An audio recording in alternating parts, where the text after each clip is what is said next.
ole pathian zara voina hian Chawlhni Zirlai somna thupui iswan puanzar panna konga hongti thupui mangin soihona zirhona kan nei le theidona hetiang hun thate pathian ni min lape ka wangin masain pathian he na lom thuam ro se Amen. kan chang von karon chiaranga hebrai bung kwa chang somni pali Krista chu kota sak mun thiang hlim atak an puya chuan alut silova tuna pathian ma kan aya ding turin wana ngei alut ta zoka ti ani zirlai te kan sei ho ma in kan hun te pathian he na min hlan sak turin pu thanga ilo somang u Trong try ang. Kan bia kan pathian wan ro pui mi. Bia buk thiang lim chung chang lalpa kan han zir me kan a. Tun tuma kan zir tura po hian yom pui na ne na tharau thiang lim kai ruan na ne na. An zir tir kan sei ho theina tur le angai thatu tan po mal som na. Alo ni ngei theina turin I kai ruana I so mingin kan di le. amen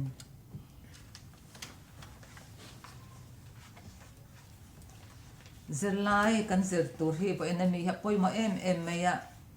ngai thatu te pon ril ru tong ta ne na ti tak seta ril ru in pe tak kamin lo ngai thak sak turin karon som ma sadu chewa iswa wana alon nu khan olive tlanga tanga zir tir tu te an lo let le khanin mi puite chuanin lungai takle mang ang takin an lo hodo na mo ti in an lo ngai changa amaro chu zir tir takahim tak mai nan lo ho ni a chan chu an ho tu pa le an thian ni bok kha khovel chunga thunei tu ni ta in an tong tai ni te po chana ni ngei don ni ti ring nya na ril ro kha an ron nei ho tlet mai ni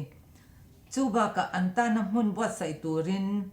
iswa chu ba na alon ta ani ti an ria a zohana bung sompeli chang khata tanga chang thum ta kan en chuan kan mu thei ni kharin na an nei awang khan an ron hlim ho em mai ni anni khan iswa chu an chandam tu bul tum tu ani ti le athisen zara van in panakong ahong ta ani ti an ria ani pui thiam lal ber rong bol nakha atan taboka atita chuanin chu ai la poimo chu iswa van lon nakhan thuthlung thar rin na zara hwai sen takin pathian hnen kan po theina kong ahong ta ani ati iswa zar ve ka chuanin hwai sen iswa le afel na thin na zara hwai sen takin pathian hnen pantura ham that na chu kan nei ta ani ron te ani heng te hen ron shil chen em awang khanin lungai takalo ho toran ngai la khan lim takle lom takin an ron ho phei ani ti kan mu thei ani ta hianin Sunday zirlai kan kal hal menga iswa pa ma a ti ani hebrai bung kwa chang somni pali char langin ati he chang ina asoi tu mi enge ni atita iswa alon chan tak kha enge ni chang bana khanin kan ngai thlato a kan aya ding turin wana ngei alut ta zoka aron tiani tin ama tisena in thoi na thazok pa ma a hlan turin wana lona ni pokan ti thei bokani tin han lai khan Israel fa te kha an mi pa te kha kum tin tum thum Jerusalem a khanin lalpa ma a in lan turin in thoi thin turin phut an ni a bei sei an ni a shil an ni bokani chung kut pathum ta chu kut tam tak kut an nei non maya Israel fa te hian man lai khanin chung senga chon he mi ame pa zong song kut na inlan nge tora anti kut bek te pathum chu kalhen kut te pol kut anti pentecost kut te pon tia bok te kut te he kut pathum te hi an ne ni ta khan kalhen kut kan ti malte tin han soi phia ka tum dona soi phia pot thiam har sa ka ti khop meya chu bangin ril ru in petakin bin long ai thak sak don ne ka ti to kha kalhen kut kan ti hi han lai thachar dana chuanin abib kha an ti khakhat na ni sompeli na ani an te ke tun lai kan thachar dan ang chuanin March thatop la memo April thatir lampanga an mang thina ni ta hianin changdoi dim tel lo an eyanga ti chuanin hre omna changnen ati kharani hre omna changnen ni sari chum an ei turani ati ta chuanin anin thoina tura tan chuan an beram rol zingami te an rol zingami atha tha kha in hlanna tura tan an mang thina ni ti chuanin hei enge entir ti chon he I kalhen ku thianin ai kup tarama ta pathianin zana a hruai chwa kha a hriat reng da tura tan ani ta khanin beram no khan enge entir te chon Iso Krista alo entira changdoi dim tat lo po khanin Krista alo entir le boka thlai thar ma saber ati pohan Krista Iso Krista lo entir vakani ti kha karon soi ma sadua ti chuanin he kal len kut anti khuna hian Iso Krista cross a beliang mun khuna athi kan ti ka he kal len kut khun hi ani ti mithiam te chuan an lo zircho an lo soi bokani tin akut pane na ka chuanin cholkar kut te anti a nichana ka sei to am khanin Pentecost kut te anti a Paul kut te pon ti bokani hei hi May thale June tha in karbel bu seng hun atanga charin kar sari na vela khan ani thina ni ati ta hian enge engkut nge an man ber ti chuanin an tho chu atanga an thlai ra te an hlan na pathian he na an lom na entirna tan an pek det le na hun ani ta hian puithiam te hianin an bu phal ta kha an then thina ni an hlan thina ni kan teng chumo ta hian enge shareng turata na pathian na du ti chuan ai kup tarama khan boy an lo ni to thina ni ti kha an shareng turani pani na chuanin sanai tlang dan kha an shareng turani ati bokani he Pentecost nia hian an mana an shat reng tur chu ai kup tarama boy an ni to thu te sanai tlang dan ta kha an shareng turani ati ta ni tin Iso khani thumne a tho le a ti chuanin Iso kha thia tho le khanin mari khanin abade no mindek su tiani to romo antenge ti pa hen po kala thleng lo atiani khamo pa se anhuwa chuanin pa hena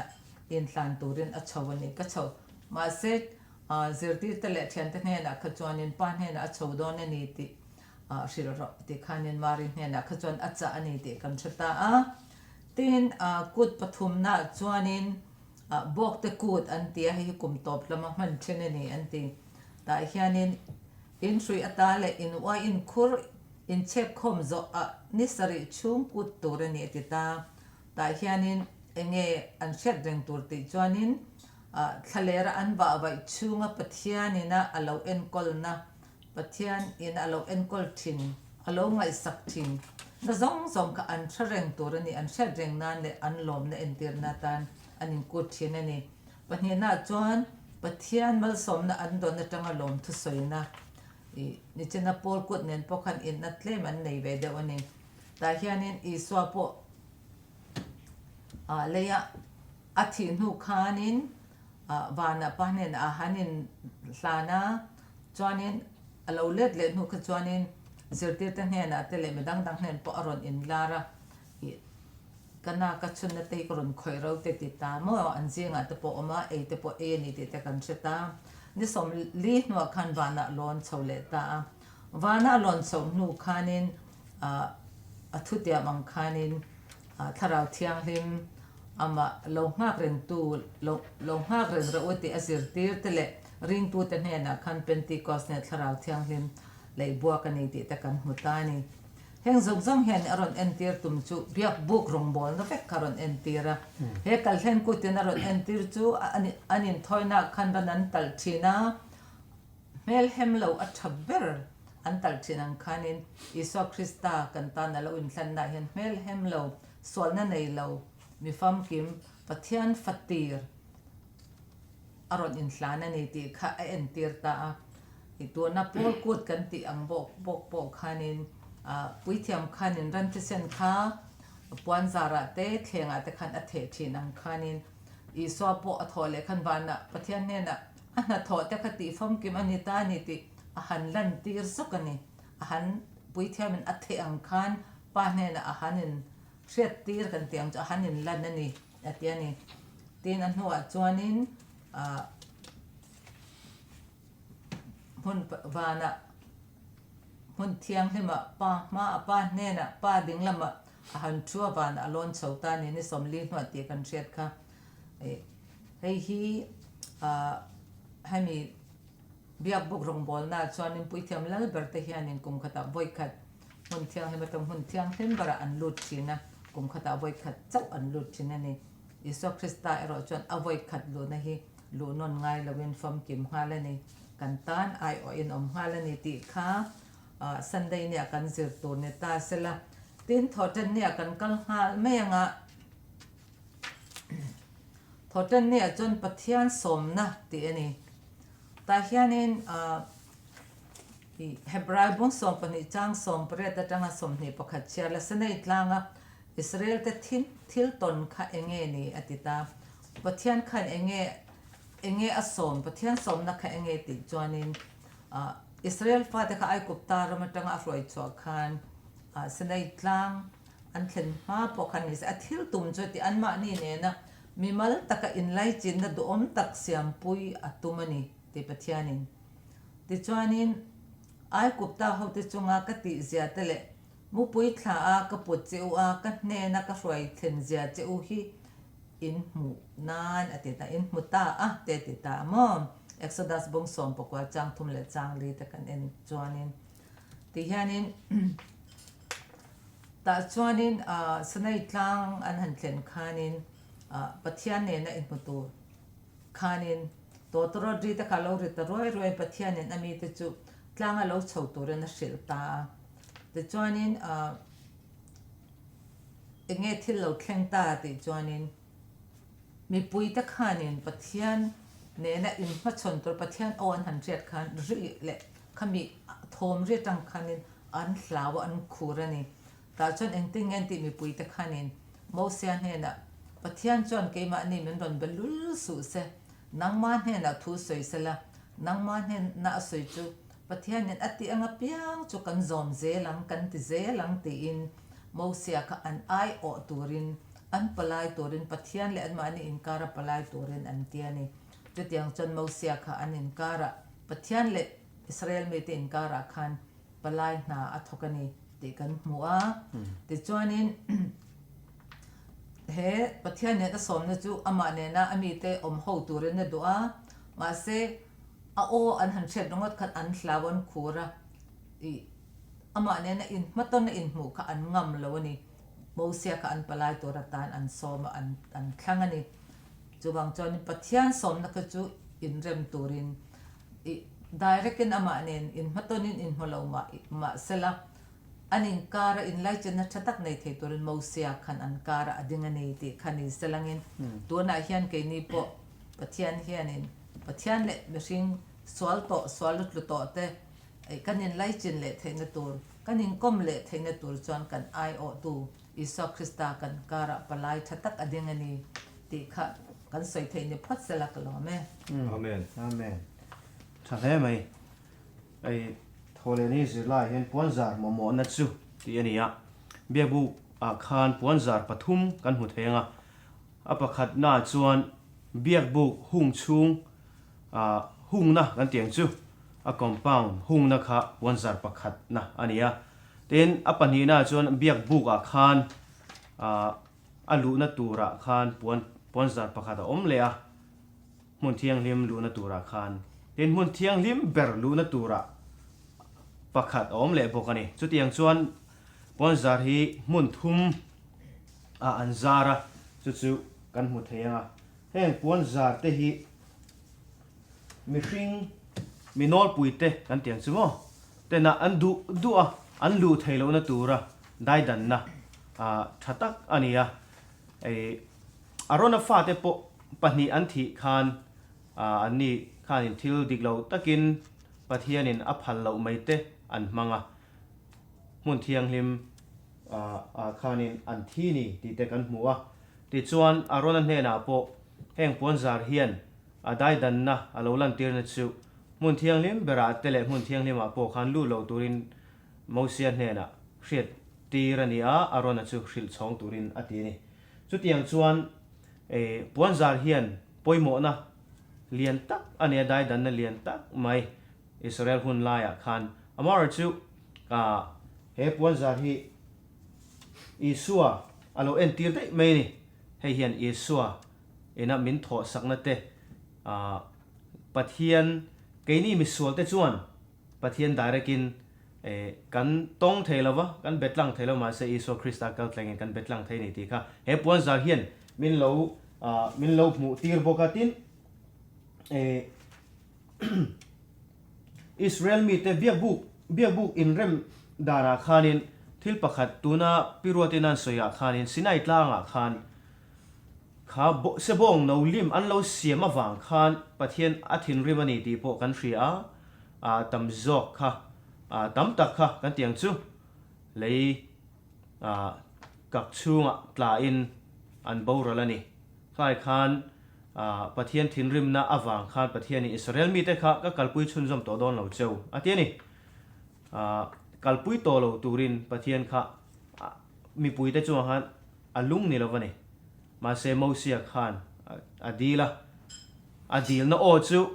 pathianin angai thak saka wangin Israel mi pui te kha akal pui le ani kanan rampan na konga khan mo chu zirlai anaron soi chuak du boka achan chu kha biakbuk khamin nu khan biakbuk remdan tura chungchanga te po khan Israel mi pui te kha an felfai takin biak puan zaran zaranga tlar tha min kong te po thadewa siam in puan zar kha an zaranga chumi alaili bera chuan biakbuk omanga ti chuan chumi biakbuk hung hual tur chuan levia chi te kha aruat bokani chuta chuan engwange levia chi te ruat bik kha sinai tlang khan sebong no lim bevelo te nam ani wangin pathianin du sakna apea biakbuk chunga rongbo tur te le pui thiam chi te po an hne na tanga lo om thei tur te mai ba ka biakbuk mun chung zong bung ruat te le thil ilo zong kha en kol tu veng him tu le minol puina an ron lu mai lo na tura veng him tu pakhat an ni ve bokani chuwang chuanin pathian tan rong bol tu poimo tak an ni chu poimo em na lai pakhat le chuan keini po hi chu tiang din huna chuan kan ding the hele a hian lalpa tan rong bol tu thatak lalpa tana heng achan chin thril na kong mo rong bol na kong hranga mi tangkai tak ni theu turin heng hian zirlai min zirtir bokani ti kha nile selangin chumi nuwa chuanin ti hian zirlaia azir min azia hi han chiar taila kan pui thiam ani awang ani angin isu chu kan tan puan zar ani boka ami hring channa zara pathianin kan zinga apuan in aron zara chumi zara chuan aro puina chu kan mu theita boka zona bung khat chang song pali tanga song preta khan ani chuan mi hring fam kim lo te zinga pathian thiang lim a cheng theita ani atiani pathian chuan tuna asoyang khanin an zinga cheng turin biakbuk min saksak ro seti biakbuk min saksak maro chu kha biakbuk a khanin pathian tuna chuan dai dan na neilovin pathian iso krista awangin biakbuk tunma biakbuk angkha tunang huna kan mang tolova iso krista awangin tuna chuan wana biakbuk le sak ve ni lo hlim kha anga sak ve ni lo atak ngei wana biakbuka rong min bol saka min lu saka rong min bol saka ni ti kha kan mu theya chumi wang chuanin isua pathian chu chibai direct takin kan bu ve theini ti te kan mu boka direct takin kan trong trai theini direct takin kan sual thupa te kan choi thei ni pathian ne na simna te kan deal thei ni ti kha hei po hian min ron zir tir le bokani ti kha an soi thei ni se kalome amen alo bomin na ro pui hle mai ka ma mi te pani en aron soi fia to khop mai a ka soi po ngai to lo khomina fia to khom mai ni ma se ni lai ni zirlai wanzar kaltlanga kong thar le nung chu ti hemi thupui mang hianin he ni lai ni zirlai hi ilo zir hawang o bible te kan nei chuanin min lo keu sak ve ula ti kha kan som du bok chawa kan bible chang in hana tur chu hebrai bung som chang som pakwa chang som ni pani hi ninga chu ba ka chuanin kan en tur neu tlang pui thua kan soi tur thupuan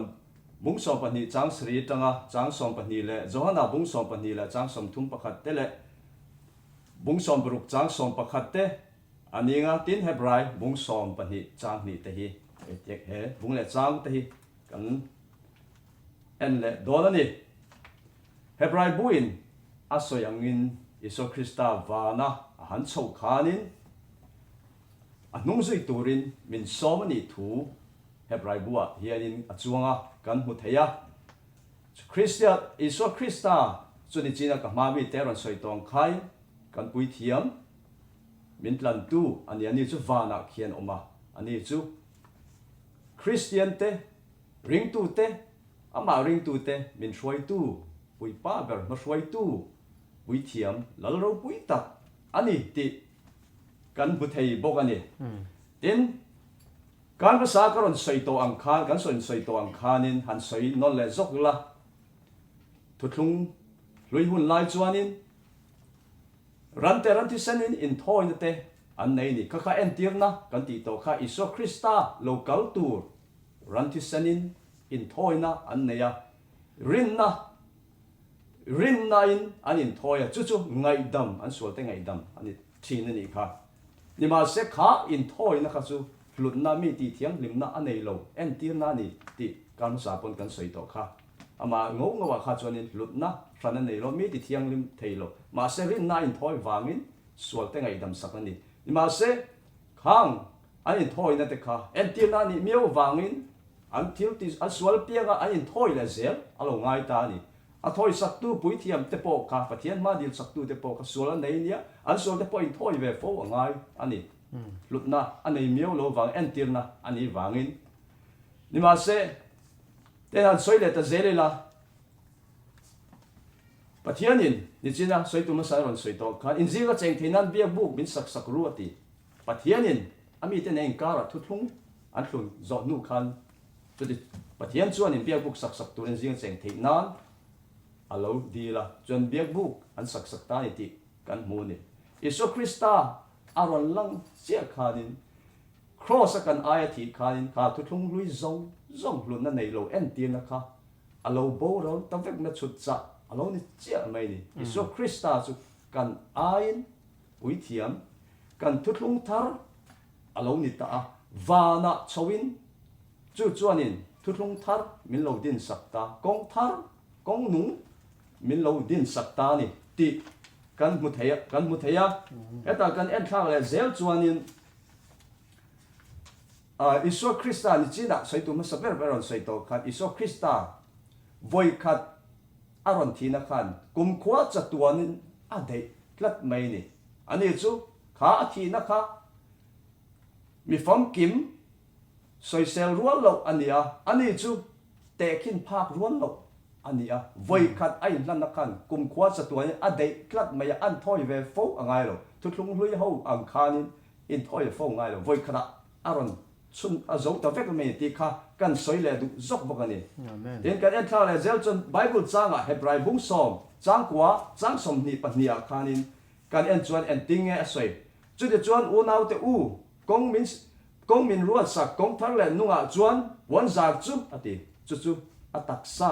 ti na ni kha ni china pok aron soi to kha kal tlangin iswa thi sen wang chuan mun thiang ni ma khan lu kan huam wang le pathian chung te chunga pui thiam ro pui tak kan nei wangin ati kan thin lunga chia le tha hrian na thalo chu thian then fai saka oma kan taksa po tui fima buala omin rin na fam kim neya thin lung tak zet puin in nayang u ati chu pathian chung kwa join pui thiam lo pui thiam kan nei min soi sak pui tu kan nei chu Iso Krista in crossa athizar athia khalin athisenin min lei vek ta ni min lei ta eta Bible changin karon share ang khalin min phut ang chuanin pathian adu angin keima ni sual om zong chu in plian fai factorin ama nai turin min duwa chu adu ang nge chon keini po chon kanti lotling angai ni ani chu thisenin min tlan to min lei to a engma lau tur om lo lao lo khur lowin kan pan thei ta ni ten iso Kristan voi khata aron tling tla ka thi na khanin pa ne na pan thei na tur kong aron hong bok ani chinaron sei tong khanin keima pui thiam ma lang lai pui thiam an nei ang khan nei ngai to long keima nin iso Kristain min tlanam thisen min lei to wangin pa ma keima nin ngày đầm cần deal cần pan thầy ta công à lâu hong ta chia mày nè thế là ya quý thiệp thúc quan cũng xóm pan ni chắc sẽ xóm pan ya chuan ending nghe rồi soi và là Indo na khá Indo na khá số lệ thà Indo na nè sát tên bố liền nè lo sát tên tiền cầu tết chụp khá nên lấy ya phải khá cái ni hệ lấy hi an sẽ đông hệ tùy phiên ya xuống tên này an sẽ đông cái lâu ni ta nè chuan phải khá là chuan sát tên là chuan hun lem te châu này tì phía in hệ pathian fa te chunga hian na sa tak main sual ronga bolin ama lawa hip tumin na sa takin ma la ni ti kan bua jona bung som ni cha som thum pa kan enge asoi ti join he lei hi ngai tua mek chung cha ngai tua mek ani a he lei lau hi pai suala ni tur thu kan bu kan ni tin bung som bruk cha som pa po khan enge asoi ti joinin thiam lo chan ti ro rel la thiam lo chan ti ra ni to he lei lau hi thiam lo om to wangin ro rel huna chon thiam lo chang do na ni thiam lo kala thiam lo chang le do ni ti kha cheng takin aron ta lang bok ani tin hebrai bu so pani chang nia chon ending aron soi kan share lo nga heta po hian Bible chang tem lo en kan sa pon kan soi to kha malom lo om tur in tlan seng na chon sel ta ka tlan sam turin min du Iso Krista po kha malom lom na thil tha a ria ta wangin a oma wangin mol popo huang cross itan katan alo tuar ta thisenin min layani kha chu wang chon he satinan hun tlem te chau anei to a he thale sual khovela indona sualkar kan chen chung hianin ichina hebrai bung som ni chang niang khanin chel takin Iso Krista kan rina zong ngadin chel takin ituar ram itlan ram u kan law kholo la om tur kholim om lo om tur thi rangin sual ido ramin chel takin itwarang u Iso Krista chon rin na in ngadang u Iso Krista chu kan nun ko kan kong thar kan nun na kong thar ani chon nun na thutlung thar kong thar min din saka tuna ani chen soi min san ron sei tong khan ani chu wala khian min soi pui tu om ni chu kong thar nung min sial sak tu min buat sei sak tu ne la chuanin kan sualte simin ama lami hoi thong uti kha kai cha non le du ni ka lo me amen alomom hle mai ninga ni thupui a mel an la hmuang ti kan sei zom le mayanga hebrai bung som pani chang som ni pani tanga ni le chiar la anh ti ang song in nge van Jerusalem ma pathian chen na mun chu kan lo thlen ta ateni anh ti nge kan lo thlen tak mai he khovela kan la om reng si a ti kha zo na chani ta ni ring tu ti chuanin rin na in van Jerusalem zai on tlang chu thleng to angin an soi ani ati rin na in mom a soi dan manga hian an nun tong chuan halom hun chu alo vadai thleng to ti na ani chu van Jerusalem chu thil bei sei le la mu lo ni ma salangin rin na zara kan chan nge tur ti nge to ani ti hebrai bung som pakhat chang khata kan mathei bokani chuti rol chuanin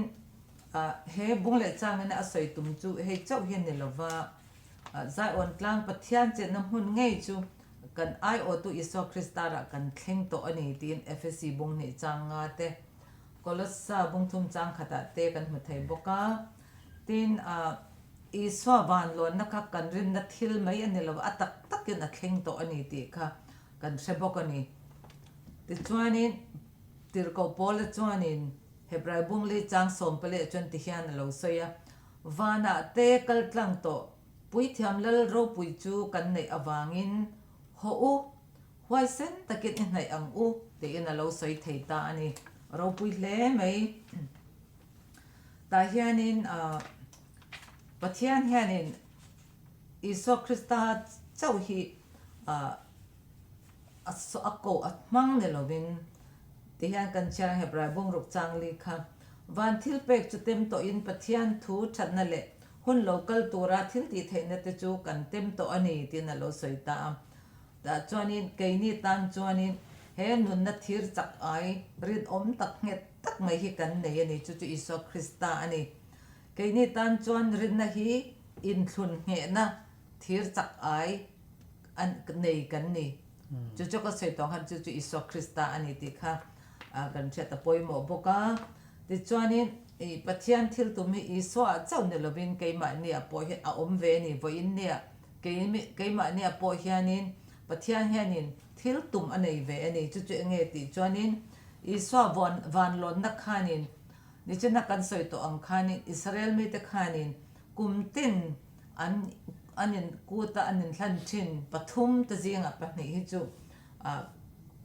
kalhen kut le pentecost chu kumtina an kholzen na kong pani an man to thin te ani tia hebrai le thu puan buina soidan chuanin kan kholzin kong hnung ber aron ti ta ka chu bok te kut kan te ro chu ala thleng fam kim lo aron ti ta ni eng hona nge thlan fam kim don ti chuanin keine na kan sak ne lo bok te kha kan soi lo ka ma bok te kut an ti khanin thingzar na at in at bok te khan sa kot thera khanan om dul an bok te khanan om ho thin ani keini na kan chen na ve to ri chu kan ko ta kan sak thing na le thing chol le thing tanga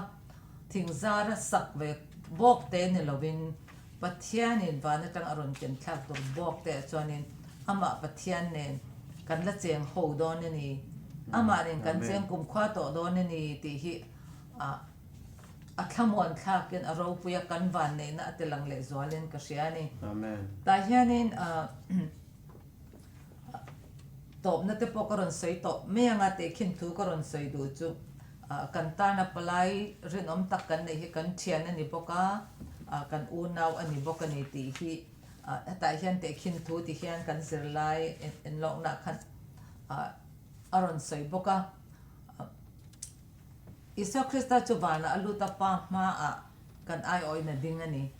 ta chuanin mishing te hi kan sola kan tu le thina kan bo san le thina chu bang chuan pa ma min din sak tu to kan ai o tu ri kan mo em tum kha chu ti te khin thoron soita engineer la naw pang deu experience la nei nga vak lo kianin state department highway department te chon project an ti toran pe beta ta chuanin ni khat chu an ho to pa ber an chief ber an ho to pa ber khanin meeting a ko ta a na tho chung chang ka sai pu tum ta ti tura zo tura an ti huna khan ala zo lo na sa sia ta chu a khu phur em mai ani ma se chu mi meeting a chuanin ama hangai tu le du sak tu an supervisor ka tel ve don ani ti seta kha a supervisor le tona a meeting ko tu pa an pu ber kha school local tlang to lo in kom nge chan chatak an ni ti kha seta ta chuanin aril ro ha thu kha an supervisor a shil khanin lungai su ke man ka sei fel vet don nia atitani ta chuanin meeting na chon thamong taken akal ve ta ni ti kan han shet khan ke ni po ne ke na ro rel na ma te kan la ding dona ta chuan tu na kan ai o tu kan chen ni bok kan u nau pa ni bok na min lo soi puina zong awang hianin thamong taka om tur kan ni a amaro chu thamong taka om tur rumat kan ni mai lova he kan thamon na ang hi midang ta pon na thamon na an lo nei ve the na turin kan sil chon be kha kan ti tur mak mo ani ve ani ti ro chu kan che ta poi mo hle ani Amen. I so hi kan palai thafam kim chatuan pandakong puan zar min hon sak tu chu ani ti hi boina kan zirlai na kan ron soi the atop khan ani mai salangin he puan zar min hon sak tu Iso Krista kan palai ni bok kan pui thiam ni bok si hi keima ni le kan chung te na kan nei ang hian kan thian tha te le bidang na sabe lo te pon an nei ve nge na tura kan tho zel the na turin le voina kan soi ho na te kha lo ngai thatu te po ina in lo hlok pui nge theinan kan vai tan pathian in kan thin lunga tharau thiang lim mangin naron thokin ron silfia vek salati kha kan tong ta ne le kan du sakna ani